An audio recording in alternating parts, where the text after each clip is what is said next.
ஆண்டவரே நாங்கள் வரவேற்கிறோம் அப்பா. புதிய நாளுக்காய் உமக்கு நாங்கள் நன்றி செலுத்துகிறோம். நியாயாதிபதிகள் 15வது அதிகாரம். சிம்சோன் மிகவும் தாகமடைந்து கர்த்தரை நோக்கி ஒரு ஜெபம் பண்ணுகிறான்.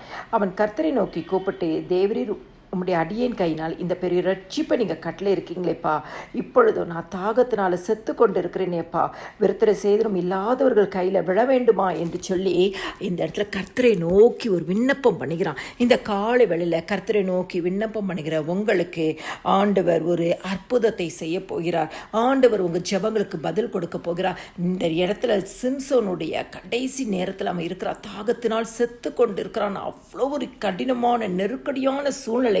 ஆனால் அந்த இடத்துலையும் அவன் கர்த்தரை நோக்கி கூப்பிட்டான். இன்னைக்கு நீங்கள் எந்த ஒரு சூழ்நிலையில் போய்கொண்டு இருந்தாலும் ஆண்டவராகிய இயேசு கிறிஸ்து அந்த சூழ்நிலையை பார்க்கிறார். உங்களுடைய நெருக்கத்தின் பாதைகளை பார்க்கிறார், உங்களுடைய இடுக்கத்தின் பாதைகளை பார்க்கிறார், உங்களுடைய போராட்டத்தின் பாதைகளை பார்க்கிறார், உங்களை கண்ணீரின் பாதைகளை பார்க்கிறார், உங்களுடைய அவமானத்தின் பாதைகளை பார்க்கிறார். ஒன்னே ஒன்று ஆண்டவர் எதிர்பார்க்கிற காரியம், நீங்கள் அவரை நோக்கி கூப்பிடணும். ஏசப்பா, இந்த சூழ்நிலையில் நான் இருக்கிறேன், இந்த சூழ்நிலையிலேருந்து எனக்கு ஒரு அற்புதத்தை செய்யுங்க என்று சொல்லி ஜெபிக்கும் பொழுது சிம்சோனுக்கு கர்த்தர் என்ன செய்தாரோ உங்களுக்கும் அதை செய்ய உண்மை உள்ள தேவனாயிருக்கிறார். சிம்சோனுக்கு தேவைப்பட்டது தண்ணீர்.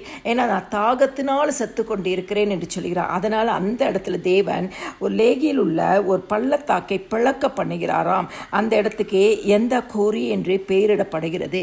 கிறிஸ்துக்குள் பிரியமானவர்களே, சிம்சோனுக்கு தேவைப்பட்டது தண்ணீர்.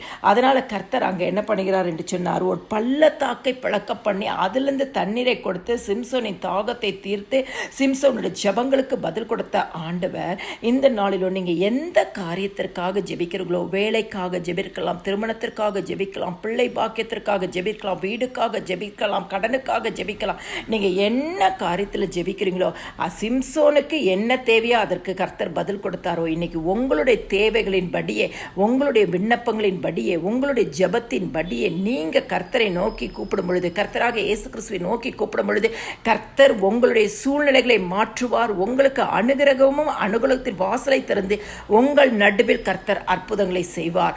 ஆண்டவராகிய இயேசு கிறிஸ்துவின் நாமத்தை விசுவாசியுங்கள். உங்கள் விசுவாசம் உங்களுக்கு அற்புதத்தை கொண்டு வரும். எல்லா துதியும் கனமும் மகிமையும் ஸ்தோத்திரமும் என் ஆண்டவராகிய இயேசு கிறிஸ்து ஒருவருக்கே செலுத்துகிறேன். ஆமேன்.